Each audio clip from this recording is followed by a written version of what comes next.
Coming up, risking her life to save the lives of others. To us, it's a smelly sock, but to this bloodhound, it's a clue. And carrying on a tradition with a real Dalmatian fire dog.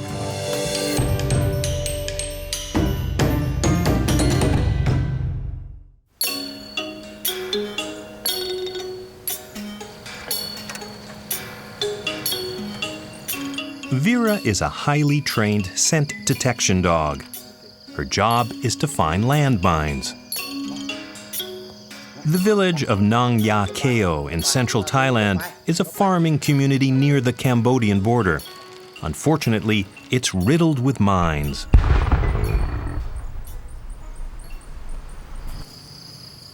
This Czech shepherd and her handler Manit Sumiran work with the humanitarian demining program. They risk their lives every time they go to work. Last year, 170 people were injured or killed by landmines in this border area. Farmers, cattle, laborers, anything that weighs more than 11 pounds will trigger the mine's pressure plate, often buried just below the surface of the ground. Every explosion is a violent reminder of another era. During their reign of terror in the 1970s, Cambodia's Khmer Rouge stored arms in Thailand and laid mines to protect their reserves. Landmines affect 200,000 people living in 300 communities along the Thai-Cambodian border. There are about 1,800 square kilometers of contaminated areas here. With her keen sense of smell, Vera is trained to detect minute quantities of decades-old vapor from mines and other explosives. In this training exercise, Vera has to locate an inactive mine.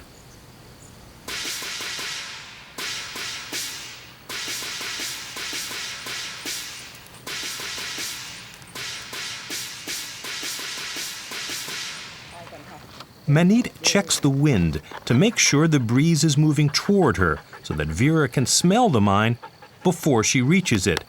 Failure to do so could kill her. Vera trains every week. No one knows where the next mine will be.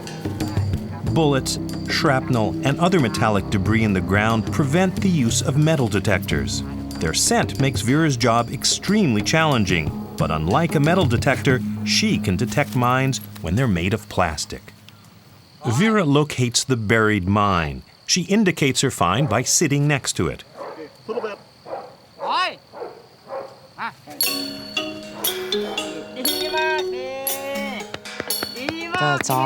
We train and practice regularly.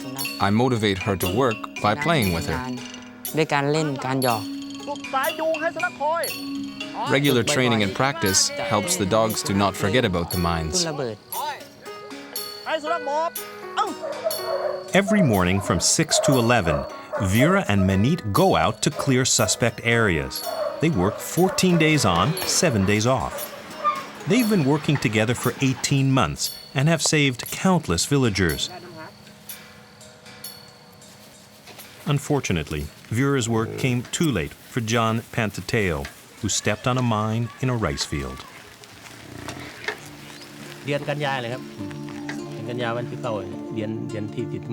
The date was September the 9th. The moment I stepped on it, I was thrown up very high, way over my head.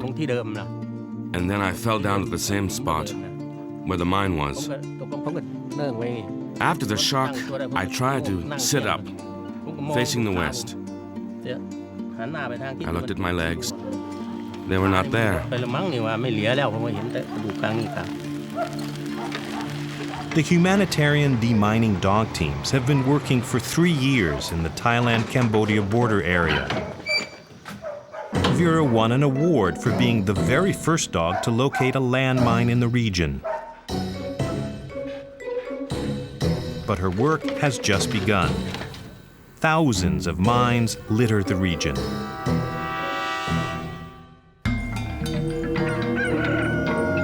Because of the heat, Vera and Manit's workday starts at sunrise. Today, the teams are clearing an area next to the ruins of an ancient Khmer temple.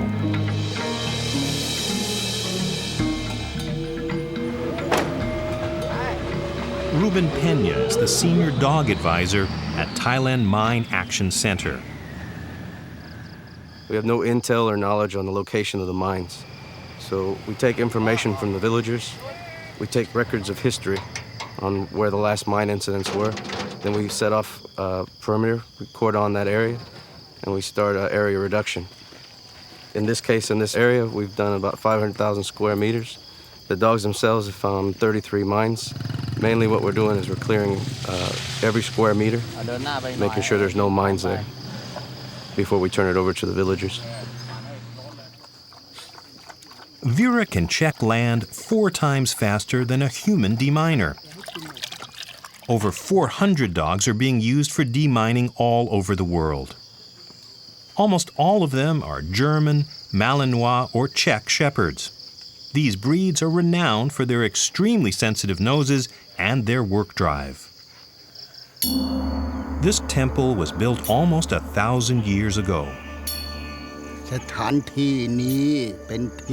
This is a place for meditation and preaching. It is also a sacred place, which should be revered by the public, since it is very ancient.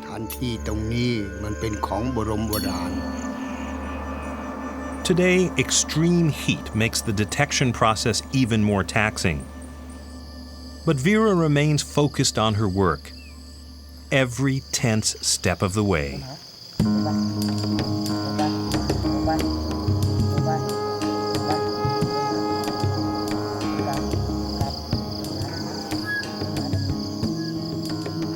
Vera locates a mine. Her reward for finding the mine is playtime with Manit.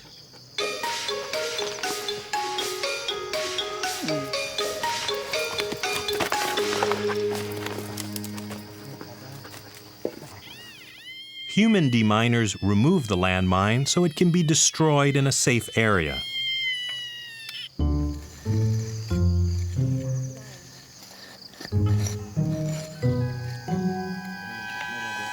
Local residents respect Vera's work. These dogs do a lot of good for our country and for our people. Their senses are very good. Unlike us, they know exactly where the mines are and they go and sniff them out. These dogs are great.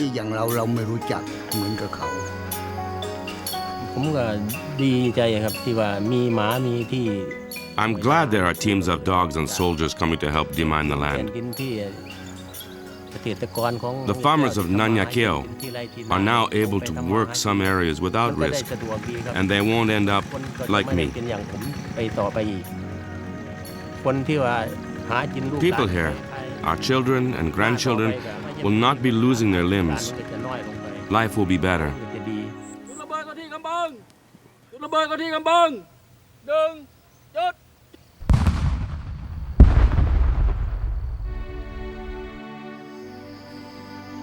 When she's not at work, there's nothing Vera loves more than playing with Manit and eating mangoes. I love Vera a lot. She means so much to me. When I'm lonely, I can talk to her and she listens. She does. She listens to me. Vera is a real friend.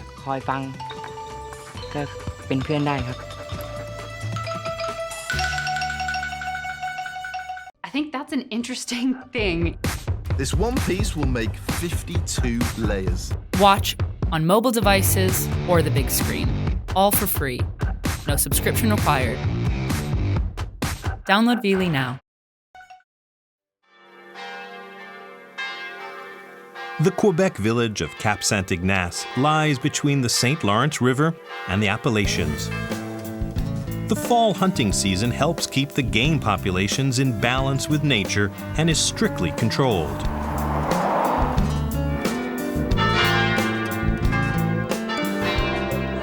Bloodhounds are also known as St. Hubert hounds.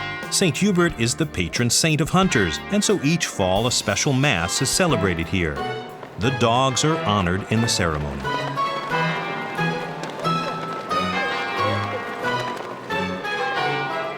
Joe Cowboy doesn't hunt for game. This bloodhound uses his uncanny scenting abilities to search for missing persons and the occasional lost hunter.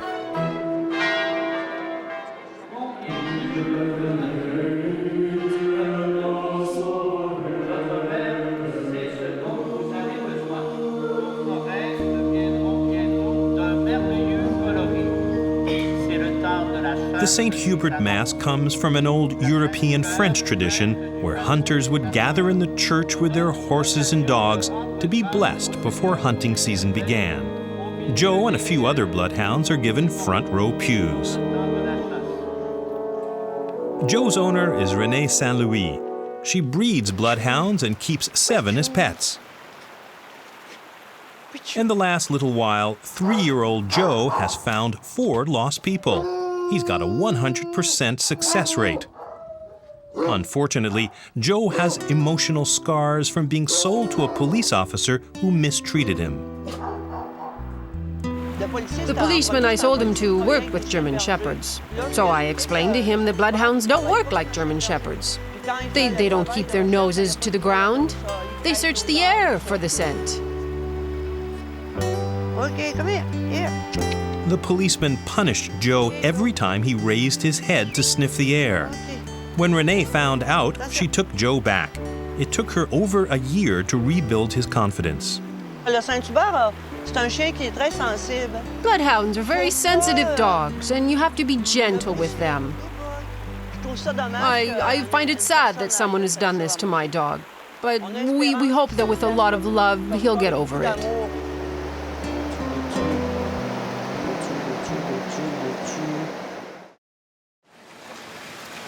Bloodhounds are born with the instinct to search and don't need much training. Since it can be months between emergency calls, Renee trains Joe with mock searches.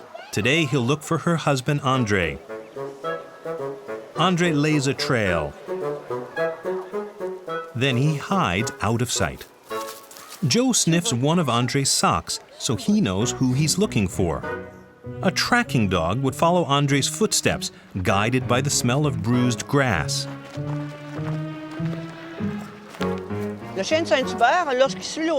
When a bloodhound follows a scent, he puts his nose to the ground and he detects and whoops. Now, if the scent is fresh, he'll seek it out with his nose in the air. He won't go over the same 56 footsteps left by the missing individual. He'll make a straight line for the strongest smell left by the individual we're looking for. Good boy!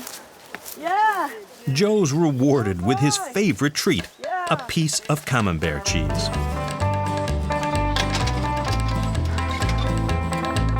Renee feeds her dogs well. If I do all of this, it's because I realize my dogs live longer with good food.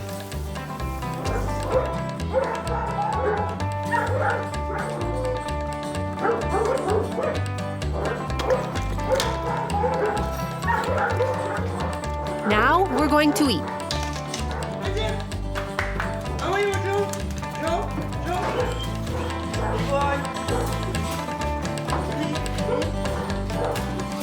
Renee and her bloodhounds are on 24-hour call during hunting season.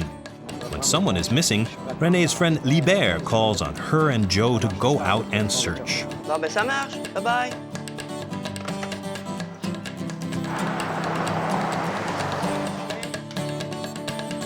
While most tracking breeds can work trails up to 8 hours old, an experienced bloodhound can pick out trails over 36 hours old. A hunter is lost in the woods. He was last seen a day and a half ago. His friends couldn't find him and are afraid he's injured or unconscious. Joe will try to pick up a trail from where the hunter was last seen. A T-shirt from his car gives Joe the lost man's scent.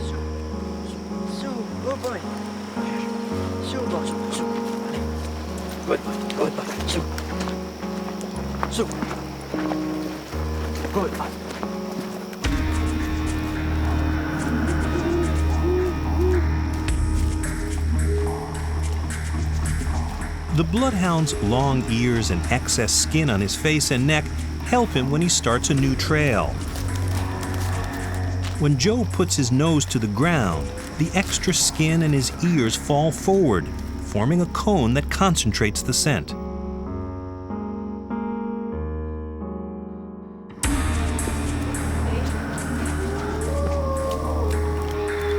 It's been 2 hours, and Joe has lost the scent. Renee refreshes Joe's memory with the T-shirt. Joe picks up a trail.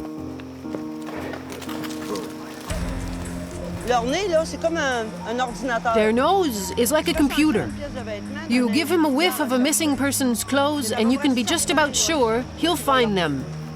That, right there, I think is the Bloodhound's greatest gift, saving lives.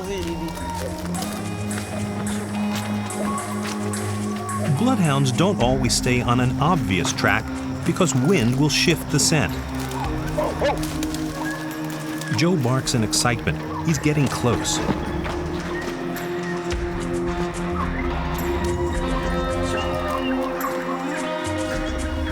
Joe finds the hunter, bruised and weak, but alive. I'm proud of him, and I'm also proud of myself for having trusted in him, for never giving up hope that he would get back on track. No, you don't believe it? Don't believe it? Oh, good boy. Yes. Good boy. I say.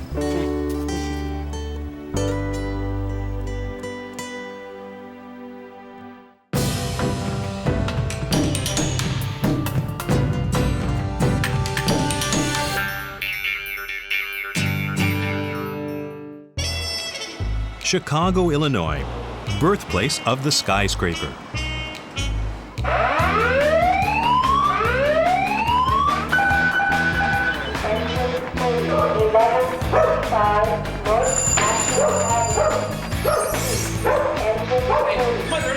"30", an 11-year-old Dalmatian, is Chicago's only fire dog who still goes out on runs. Frank Russello is captain of Engine Company 30. 30 gets his name from Engine 30, which is the rig that he rides on. Over the 10-plus years that 30's been here, he has made in excess of 25,000 runs with this company. It's somewhat comforting as you're going down the street on an emergency to have the dog laying there next to you, very calm, sometimes in the face of a storm, but very calm.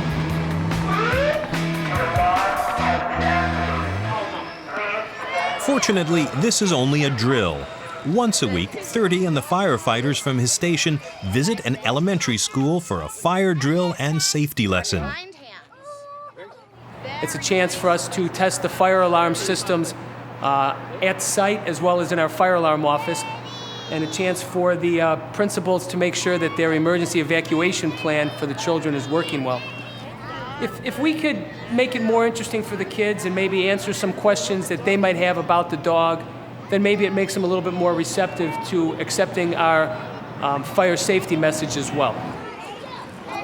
Firefighter Scott Choate talks to the kids. Well, how many people have pets? How many people have dogs? We all love our dogs, right? We have a fire. Are we gonna run back in and get our pet? No. No, right? It happens a lot, and kids come back and they get hurt. We don't want that to happen. We don't go back in those dangerous situations. All we can hope for is that you teach the dog how to come out of that building too, correct? So if you don't have a plan on how to get out of your house in an emergency, that's something you need to talk over with mom and dad and get that worked out. Arthritis in his hips is starting to slow 30 down. An aspirin a day helps reduce the pain and inflammation, but it's not always easy to get the aspirin down. There you go. Come on, swallow it. There it is. Come on. Good boy. For firefighters, speed is a matter of life and death. The day 30 starts to slow them down, he'll be left behind. Before fire trucks were invented, firefighters rushed to fires in horse-drawn wagons. They needed a dog to help clear the way. Dalmatians were popular fire dogs because of their strength, speed, and their ability to calm the horses during a fire. Fire dogs would ride on the truck and guard the rig during fires. But today, the fire dog tradition is slowly dying out. As a goodwill ambassador who frequently meets the public, 30 needs to stay clean and presentable. He gets a bath twice a week. The distinctive Dalmatian doesn't resemble any other breed. Its short, sleek coat is pure white with jet black spots. 30 is patient and unusually strong for his size. He's able to run long distances without getting tired.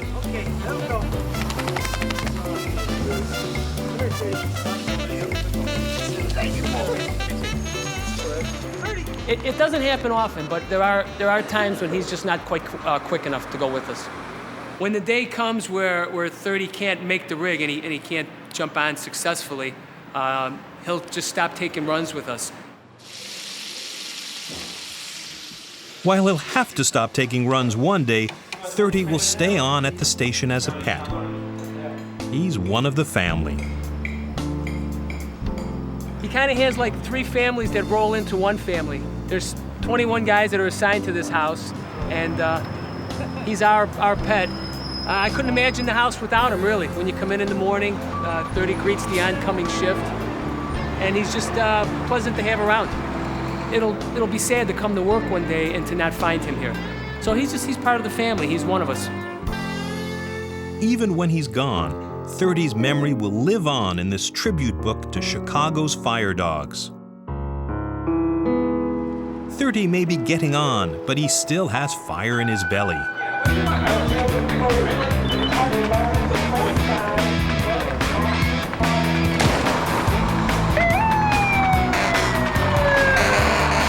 He's not ready to retire yet.